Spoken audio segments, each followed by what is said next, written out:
Assalamualaikum warahmatullahi wabarakatuh. Alhamdulillahi rabbil alamin. Wahdahu wassalatu wassalamu ala asrafil anbiya'i wal mursalin wa ala alihi wa ashabihi ajma'in. Amma ba'. Bersyukur kepada Allah subhanahu wa ta'ala, bersalawat kepada Rasulullah sallallahu alaihi wasallam. Langsung saja kami dari kelompok 12 ingin mempresentasikan diskusi kami yang berjudul nafkah, infak, sodakoh, dan hibah.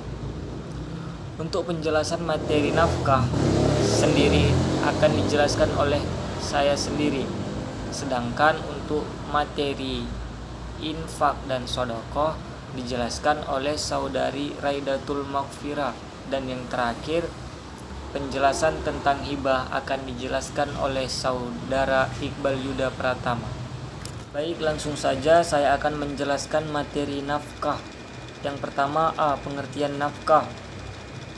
Nafkah secara bahas etimologi atau dalam bahasa Arab yang berarti anfaka yunfiku infakan, yang berarti pembelanjaan. Sedangkan menurut Kamus Bahasa Indonesia, nafkah dapat diartikan pemberian. Di dalam kitab fikih, nafkah dikaitkan dengan nikah karena konsekuensinya suatu akad antara seorang pria dengan wanita yang sudah sah, maka suaminya wajib memberikan nafkah. Apabila seorang suami memiliki 2 istri, dia berpoligami, maka dia wajib memberikan yang sama kepada kedua istrinya, tetapi dia bisa memilih antara adil dengan keadilan, karena adil dengan keadilan ini berbeda. Adil adalah memberikan sesuatu yang sama, sedangkan keadilan memberikan sesuatu yang sama tetapi dalam kondisi situasi tertentu. Misalnya saja, istri yang pertama memiliki 2 anak, istri yang kedua memiliki 1 anak. Istri yang pertama tentu lebih banyak membutuhkan kebutuhan, sedangkan istri kedua masih memiliki 1 anak, kemungkinan lebih kecil kebutuhannya. Jadi si suami bisa memberikan keadilan kepada setiap istrinya karena kebutuhan mereka berbeda-beda. Kalau dia memilih untuk adil, maka dia memberikan hak yang sama, kebutuhan yang sama dengan jumlah nominal yang sama. Baik, lanjut kepada materi yang kedua, yakni dasar hukum nafkah. Terdapat dalam Quran surah At-Talaq ayat 6 yang berbunyi, A'udzubillahi minasyaitonirrajim. Bismillahirrahmanirrahim. Askinuhunna min haitsu sakantum min mujrikum wa la tudaruhunna litudayyiqu 'alain. Wa in kunna ulati hamlin fa'anfiqu 'alaihinna hatta yad'na hamlahun. Fa in arda'na lakum fatuhunna ujurahunna wa'tamiru bainakum bima'ruf. Wa in ta'asartum fasaturdi'u lahu ukhra. Yang artinya, tempatkanlah mereka para istri di mana kamu bertempat tinggal menurut kemampuanmu, dan janganlah kamu menyusahkan mereka untuk menyempitkan hati mereka. Dan jika mereka istri yang sudah ditalak itu sedang hamil, maka berikanlah kepada mereka nafkahnya hingga mereka bersalin. Kemudian jika mereka menyusukan anak-anakmu untukmu, maka berikanlah kepada mereka upahnya, dan musyawarahkanlah di antara kamu segala sesuatu dengan baik. Dan jika kamu menemui kesulitan, maka perempuan lain boleh menyusukan anak itu untuknya. Jadi dapat disimpulkan bahwa seorang suami wajib memberikan nafkah kepada istrinya, serta istri juga wajib menuruti apa yang dikatakan oleh suaminya. Materi yang C, yakni macam-macam nafkah. Nafkah ada dua. Yang pertama, nafkah lahir yang bersifat materi seperti sandang, pangan, papan, dan biaya kelangsungan hidup, serta biaya pendidikan seorang anak. Kedua, nafkah batin, yakni bersifat non-materi seperti hubungan intim, kasih sayang, perhatian, dan lain-lain. Menurut objek, nafkah juga dibagi dua, nafkah kepada diri sendiri dan nafkah kepada orang lain. D. Kadar nafkah. Kadar nafkah menurut sebagian ulama yang paling idealnya itu ialah pemberian suami kepada keluarganya dengan kadar yang cukup. Syarat-syarat wajib nafkah. Menurut sebagian ulama, diantaranya Imam Syafi'i, Imam Hanafi, dan Imam Hambali, syarat wajib nafkah itu apabila seorang istri sudah memberikan atau menyerahkan dirinya kepada suaminya. Sedangkan menurut ulama mutaakhirin menyatakan bahwa istri baru berhak mendapatkan nafkah ketika istrinya telah berpindah tempat di rumah suaminya. Baiklah, untuk materi yang terakhir, F. Gugurnya hak nafkah. Yang pertama itu adalah nusyud. Nusyud di sini artinya lebih tinggi. Maknanya seorang istri lebih tinggi daripada seorang suami. Jadi sang istri tidak mau mentaati apa yang diperintahkan oleh suaminya. Yang kedua, wafat salah seorang suami dan istri. Jadi jikalau ada antara suami dan istri telah meninggal dunia, maka gugurlah hak nafkah tersebut. Yang ketiga, murtad, dan yang keempat, talak.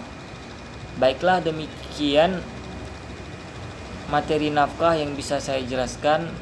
Nanti selanjutnya akan dijelaskan oleh rekan-rekan saya. Terima kasih. Saya ingin melanjutkan penjelasan dari teman saya yang sebelumnya, dan saya di sini akan menjelaskan tentang apa itu infak dan apa itu sedekah. Infak ialah berasal dari bahasa Arab yang memiliki makna membelanjakan sebagian harta kita atau uang atau harta benda lainnya, baik yang wajib maupun tidak wajib. Infak ialah salah satu wujud rasa bersyukur kita terhadap Allah Subhanahu wa Ta'ala terhadap rezeki yang telah Ia berikan kepada kita. Yang kedua ialah macam-macam infak. Infak itu terbagi menjadi 4 macam. Yang pertama ialah infak itu adalah mubah. Maksud dari infak itu adalah mubah ialah contohnya kita mengeluarkan sebagian harta kita untuk disedekahkan melalui jalur perdagangan. Yang kedua ialah infak adalah wajib, yaitu contohnya ketika kita mengeluarkan sebagian harta kita itu untuk mas kawin misalnya atau mahar. Yang ketiga ialah infak adalah haram, kita mengeluarkan sebagian harta benda kita untuk wujud rasa syukur terhadap Allah Subhanahu wa Ta'ala itu terhadap hal-hal yang diharamkan dalam Islam. Dan yang keempat ialah infak adalah sunnah, yaitu mengeluarkan sebagian harta benda kita itu untuk bersedekah kepada fakir-fakir miskin dan yang membutuhkan lainnya. Dalam intinya, infak ialah sebuah kegiatan membelanjakan atau mengeluarkan sebagian harta benda kita untuk orang yang lebih membutuhkan sebagai wujud rasa bersyukur kita terhadap rezeki yang telah diberikan Allah Subhanahu wa Ta'ala tanpa adanya nisab seperti zakat. Baiklah, itu penjelasan tentang infak. Dan selanjutnya saya akan menjelaskan tentang sedekah. Sedekah berasal dari akar kata sedekah, yaitu bentuk nomina perba dari asyada yang artinya kesungguhan atau kebenaran. Al-Quran menggunakan kata ini sebanyak 7 kali dalam bentuk kata tunggal dan sebanyak 5 kali dalam bentuk kata jamak.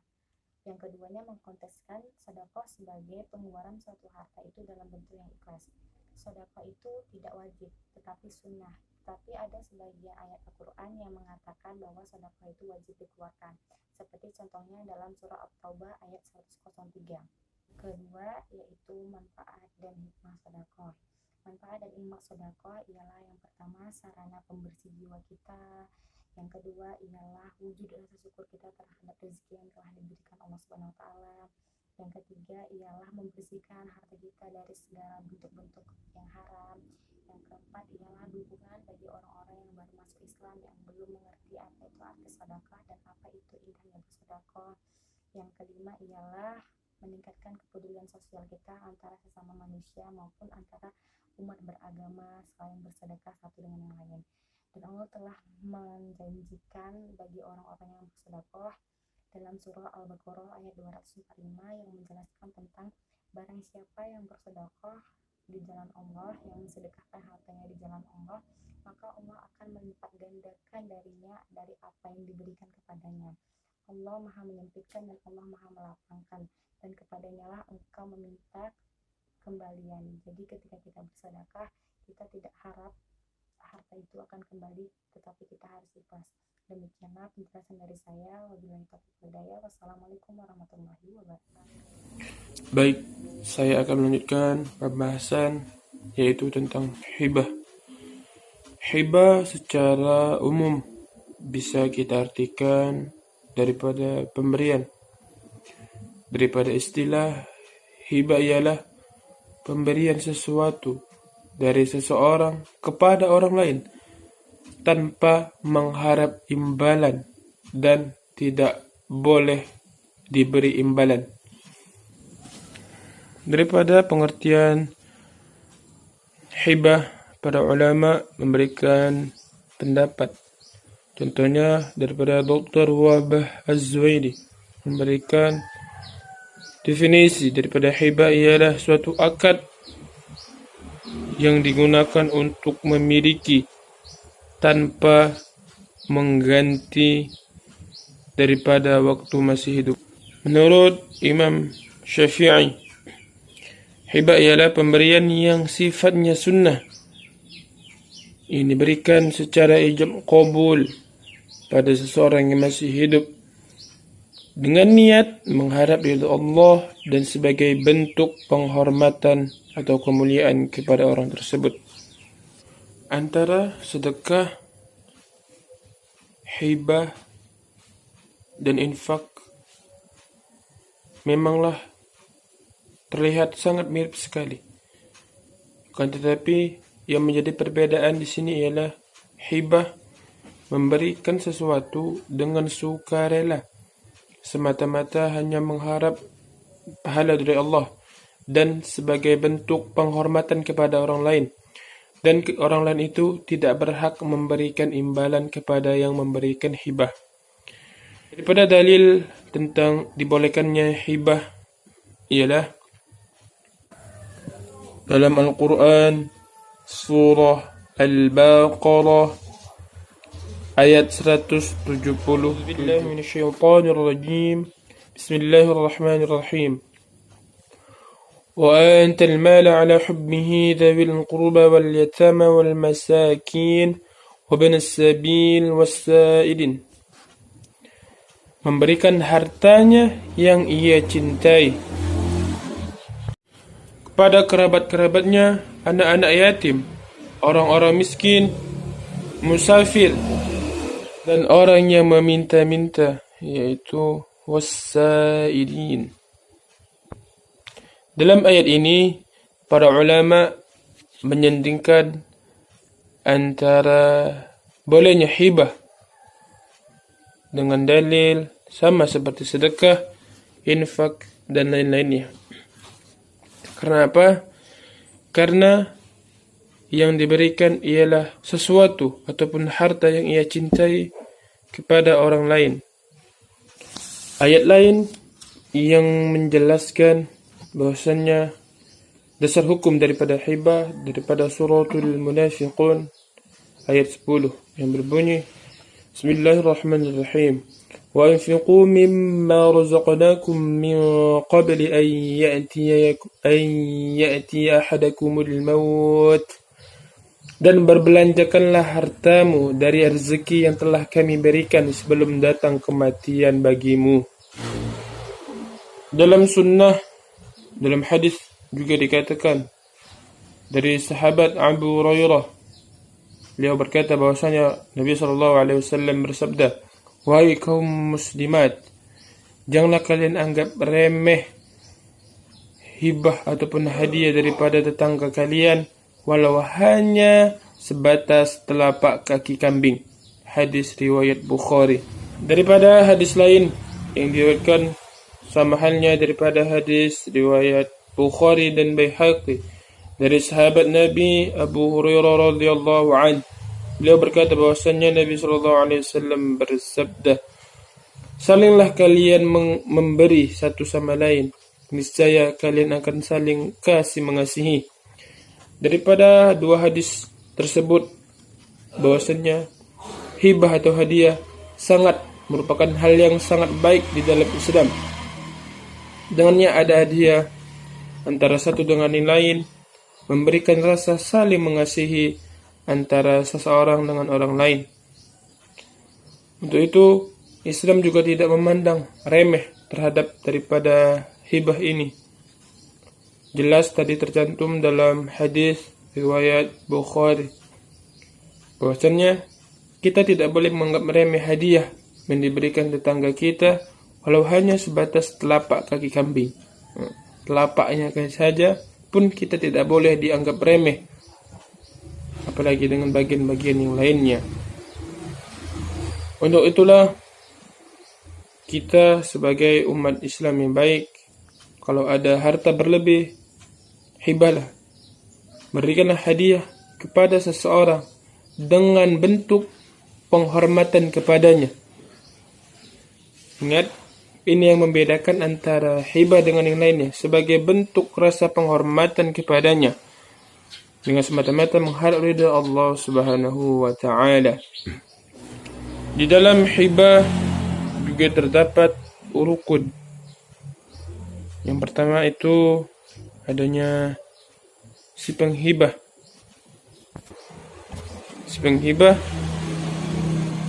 Yang kedua adalah penerima hibah. Yang ketiga, barang yang dihibahkan. Dalam barang yang dihibahkan ini dianjurkan daripada barang yang bisa diperjualbelikan lagi. Karena apa? Karena bisa berguna bagi orang yang diberikan hibah tadi. Daripada yang terakhir yaitu ijab dan qabul, merupakan salah satu rukun yang harus dipenuhi dalam memberikan hibah. Karena apa? Karena di dalam Islam sah atau tidaknya sesuatu pemberian ataupun sesuatu akad itu tergantung daripada ijab dan qabulnya.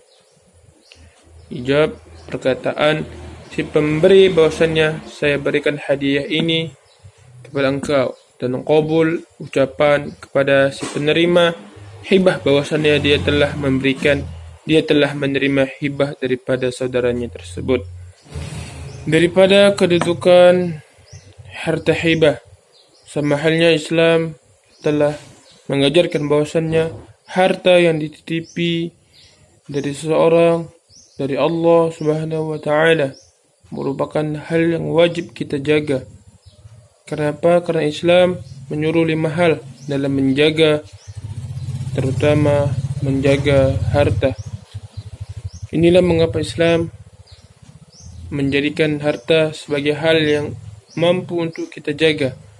Dan Islam juga memberikan batasan-batasan dalam kita memiliki harta. Bagi orang yang mampu, hendaklah dia mengeluarkan hartanya, walaupun daripada si miskin tidak memintanya. Janganlah kita jadikan harta sebagai hal yang tercela bagi kita. Karena apa?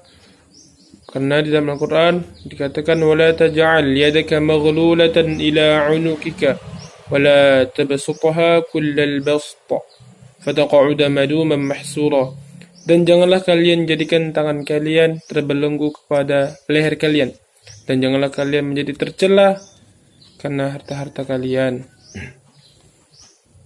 Daripada ini, Allah telah memberikan kepada kita, jangan sampai harta yang kita miliki menjadikan kita tercela. Harta hanya titipan dari Allah Subhanahu wa taala. Kelak akan diambil oleh Allah dan akan dimintai pertanggungjawabannya. Apa yang telah kita lakukan dengan harta kita, dari mana kita peroleh, dan sudahkah kita menjadikan harta kita untuk bisa menolong agama Allah Subhanahu wa taala. Di antara hikmah adanya hibah Yang pertama ialah memberikan dorongan kepada seluruh manusia untuk saling berbagi, untuk saling kasih mengasihi antara satu dengan yang lain. Yang kedua, menimbulkan daripada rasa toleransi. Yang ketiga, menyadari bahwasannya harta yang kita miliki hanyalah titipan, dan titipan itu akan dimintai pertanggungjawabannya oleh Allah Subhanahu wa taala. Karena apa? Yauma la yanfa'u malu wala banun illa man atallah biqalbin salim. Di mana pada hari itu, pada hari nanti, harta, anak-anak, keluarga tidak lagi berpengaruh kecuali orang-orang yang menghadap Allah dengan hati yang bersih. Yang keempat, menimbulkan rasa ingin mengasihi antara satu sama yang lain. Dan dengan adanya hibah mampu menghilangkan seseorang daripada penyakit hati, penyakit dengki, penyakit iri hati, dan lain sebagainya. Inilah mengapa Islam sangat tidak menganggap remeh daripada pemberian hibah. Karena dalam Islam tegaskan bahwasannya hubungan kepada Allah nomor satu, tetapi hubungan kepada manusia tidak boleh ditinggalkan. Haruslah seimbang. Hablum minallah wa hablum minan nas. Kita beribadah kepada Allah. Di sisi lain, marilah sama-sama kita memperatkan sistem kemasyarakatan kita antara satu dengan yang lainnya. Mungkin ini saja yang bisa kami sampaikan daripada kelompok 12. Kami mohon maaf kepada kalian semua kalau ada materi yang kurang kena ataupun kurang pas. Dan kepada Allah kami mohon ampun. Kesempurnaan hanya milik Allah, kesalahan semata-mata dari kami. Unzur ma qala wa la tanzur man qala. Ambil baiknya, buang buruknya. Ila liqa ma'as salamah. Assalamualaikum warahmatullahi wabarakatuh.